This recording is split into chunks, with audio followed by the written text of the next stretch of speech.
रामचरितमानस लंका कांड का शेषवा हिंदी में सुनिए। ऐसा कहकर और लक्ष्मण को उठाकर हनुमान जी श्री रघुनाथ जी के पास ले आए। यह देखकर रावण को आश्चर्य हुआ। श्री रघुवीर ने लक्ष्मण जी से कहा, हे भाई, हृदय में समझो, तुम काल के भी भक्षक और देवताओं के रक्षक हो। ये वचन सुनते ही कृपालु लक्ष्मण जी उठ बैठे। वह क्राल शक्ति आकाश को चली गई। लक्ष्मण जी फिर धनुष बाण लेकर दौड़े और बड़ी शीघ्रता से शत्रु के सामने आ पहुंचे। फिर उन्होंने बड़ी ही शीघ्रता से रावण के रथ को चूर चूर कर और सारथी को मारकर उससे रावण को व्याकुल कर दिया। 100 बाणों से उसका हृदय भेद दिया, जिससे रावण अत्यंत व्याकुल होकर पृथ्वी पर गिर पड़ा। तब दूसरा सारथी उसे रथ में ढालकर तुरंत ही लंका को ले गया। प्रताप के समूह से रघुवीर के भाई लक्ष्मण जी ने फिर आकर प्रभु के चरणों में प्रणाम किया। वहां लंका में रावण मूर्छा से जाकर कुछ यज्ञ करने लगा। वह मूर्ख और अत्यंत अज्ञानी हठवश श्री रघुनाथ जी से विरोध करके विजय चाहता है। यहां विभीषण जी ने सब खबर पाई और तुरंत जाकर श्री रघुनाथ जी को कह सुनाई कि नाथ, रावण एक यज्ञ कर रहा है। उसके सिद्ध होने पर वह भागा सहज ही नहीं मरेगा। हे नाथ, तुरंत वानर योद्धाओं को भेजिए जो यज्ञ का विध्वंस करे, जिससे रावण युद्ध में आवे। प्रातःकाल होते ही प्रभु ने वीर योद्धाओं को भेजा। हनुमान और अंगद आदि सब प्रधान भी दौड़े। वानर खेल से ही कूदकर लंका पर जा चढ़े और निर्भय रावण के महल में जा घुसे। जो ही उसको यज्ञ करते देखा तो ही सब वानरों को बहुत क्रोध हुआ। उन्होंने कहा, अरे ओ निर्जय, रणभूमि से घर भाग आया और यहां आकर बगुले का सा ध्यान लगाकर बैठा है। ऐसा कहकर अंगद ने लात मारी, पर उसने इनकी ओर देखा भी नहीं। उस दुष्ट का मन स्वार्थ में अनुरक्त था। जब उसने नहीं देखा तब वानर क्रोध करके उससे दांतों से पकड़कर काटने और लातों से मारने लगे। स्त्री को बाल पकड़कर घर से बाहर घसीट लाए। वही अत्यंत ही दीन होकर पुकारने लगी। तब रावण काल के समान क्रोधित होकर उठा और वानरों को पैर पकड़कर पटकने लगा। इसी बीच वानरों ने यज्ञ विध्वंस कर डाला। यह देखकर वह मन में हारने लगा, निराश होने लगा। यज्ञ विध्वंस करके सब चतुर वानर रघुनाथ जी के पास आ गए।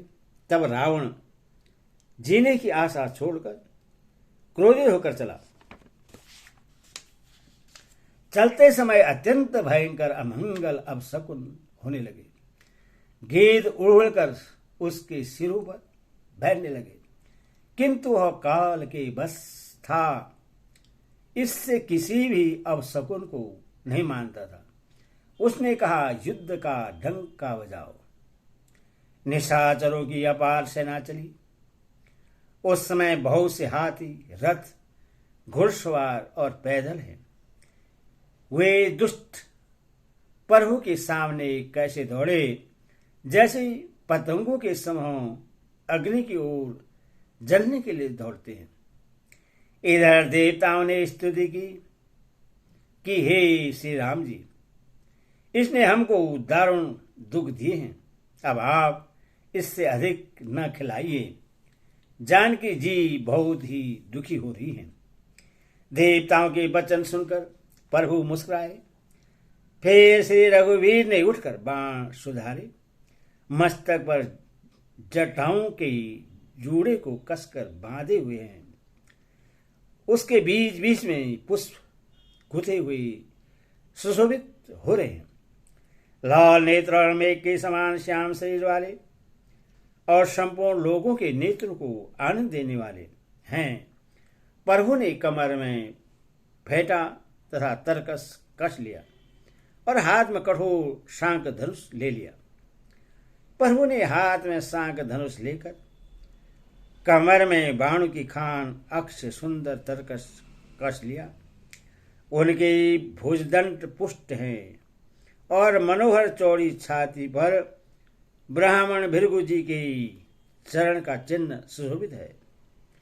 तुलसीदास जी कहते हैं, जो ही प्रभु धनुष बाण हाथ में लेकर फिराने लगे, त्यों ही ब्रह्मांड दिशाओं के हाथी कच्छप शेरजी पृथ्वी समुद्र और पर्वत सभी डगमगा उठे। भगवान की शोभा देखकर देवता हर्षित होकर फूलों की अपार वर्षा करने लगे और शोभा शक्ति और गुणों के धाम करुणा निधान प्रभु की जय हो जय हो जय हो ऐसा पुकारने लगे। इसी बीच में निशाचरों की अत्यंत घनी सेना कसमसाती हुई आपस में टकराती हुई आई। उससे देखकर वानर योद्धा इस प्रकार उसके सामने चले जैसे प्रलय काल के बादलों के समूह। भौर से कृपाण और तलवारें चमक रही हैं, मानो 10 दिशाओं में बिजलियां चमक रही हों।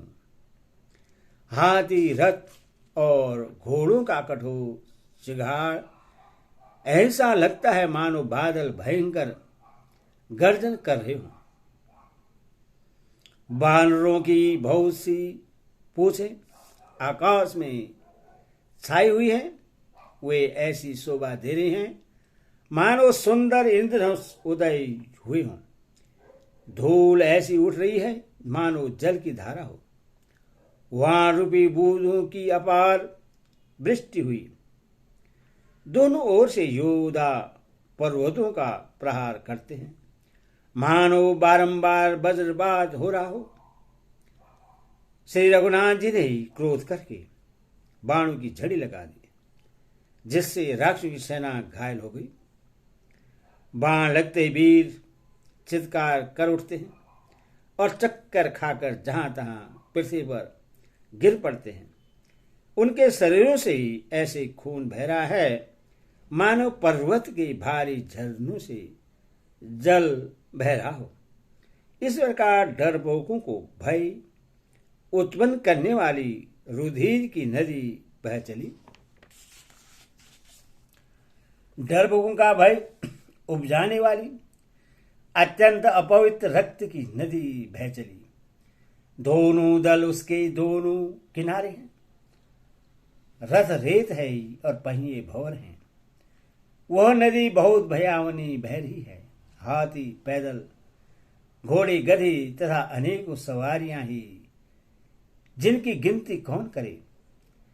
नदी के जल जंतु हैं, बाण शक्ति और तोमर सर्प है, धनुष तरंगे हैं, ढाल बहुत से कछुए हैं। वीर पृथ्वी पर इस तरह गिर रहे हैं मानो नदी किनारे के वृक्ष ढह रहे हों। बहुत सी मंजा बह रही है। वही फैन है।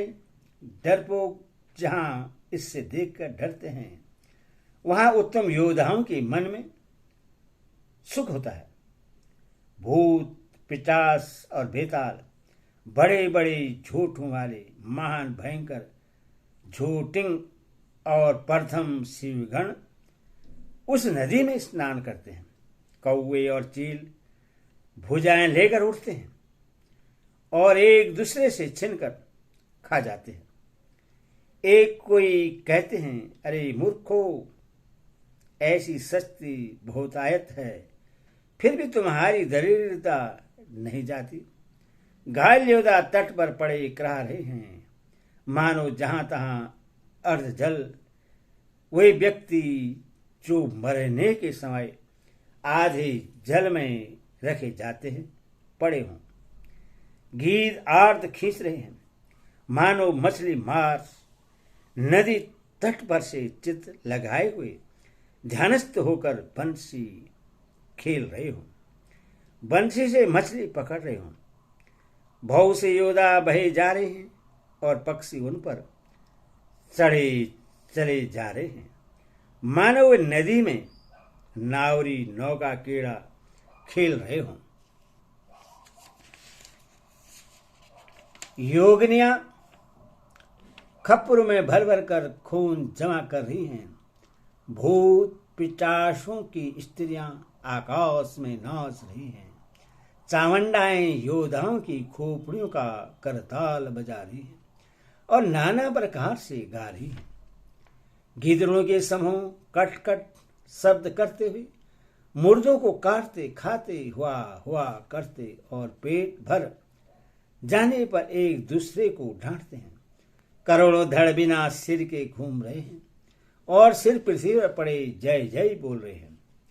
मुंड कटे सिर जय जय बोलते हैं और प्रचंड रुंड धड़ बिना सिर के दौड़ते हैं। पक्षी खोपड़ियों में उलझ उलझ कर परस्पर लड़े मरते हैं। उत्तम योद्धा दूसरे योद्धाओं को ढा रहे हैं।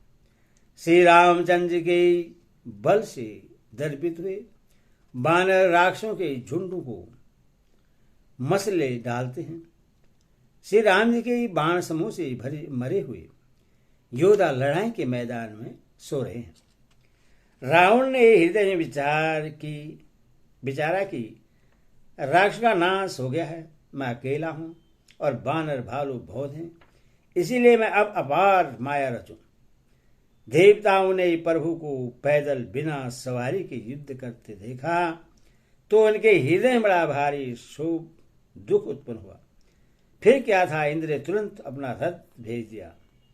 उसका सारथी मालती हर्ष के साथ से ले आया।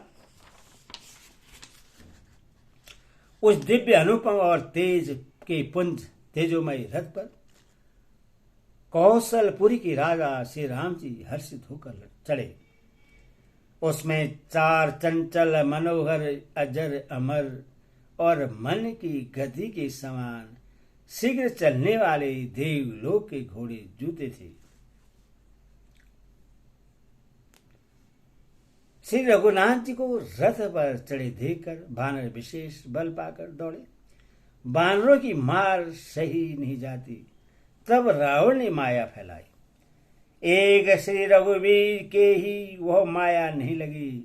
सब बानरों ने और लक्ष्मण जी ने भी उस माया को सच मान लिया। बानरों ने राक्षसी सेना में भाई लक्ष्मण जी सहित बहुत से राम को देखा। बहुत से राम लक्ष्मण देखकर बानर भालू मन में मिथ्या डर से बहुत ही डर गए। लक्ष्मण जी सहित वे मानो चित लिखे से जहां के तहां खड़े देखने लगे। अपनी सेना को आश्चर्य देखकर कौशलपति भगवान हरि दुखों के हरने वाले श्री राम जी ने हंसकर धनुष पर बाण चढ़ाकर पल भर में ही सारी माया हर ली। बानरों की सारी सेना हर्षित हो गई।